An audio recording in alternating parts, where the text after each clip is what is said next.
I will only touch on the issue of gay marriage because I don't believe that it will be as determinative in the long run in these debates, except as part of a cumulative case.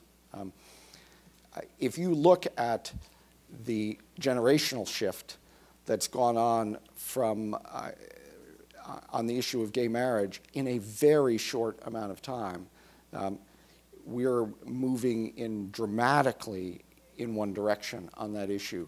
And if you compare that, for example, to abortion, those numbers haven't shifted very much. And then, so the question is, well, why is abortion remain such a deeply divisive issue on this? And why does the gay marriage issue seem to be shifting so quickly? So, for example, from the first edition of American Grace, you know, the book by Robert Putnam and David Campbell, where they talked about the figure on support for gay marriage among those 18 to 29 or whatever, it was in the low 50s. In the second edition of the book, it was in the low 60s. Okay? That's in the course of a few years in the publishing of the second edition. And so I think that maybe what we need to concentrate in is why that issue seems to be so different than other issues like abortion. Where abortion, you are pitting,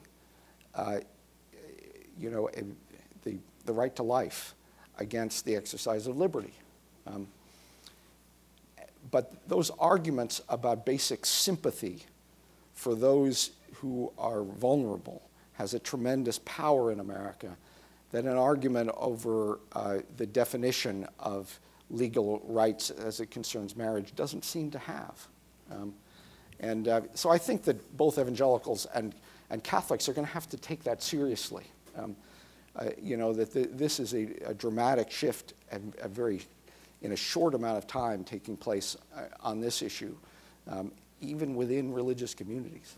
Could I say 15 seconds, because I didn't mean to duck the... I broadly agree with everything Mike just said on gay marriage. I think there is an enormous shift going on. It comes from, and it's true of religious young people as well as non-religious young people. There's a good PRI study of this. And it has a lot to do with the length of time that gay people have been out of the closet, the number of people, Americans, who have discovered that someone they love and care about a lot is gay.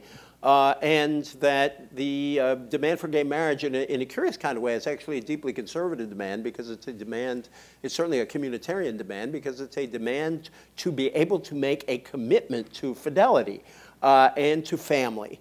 And it resonates, it begins to resonate with a lot of people. So it's both a rights issue and a kind of demand for a kind of responsibility.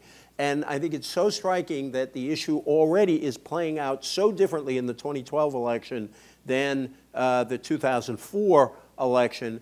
And the fact that we didn't bring it up ourselves suggests just how much it has changed as an issue in the religious sphere.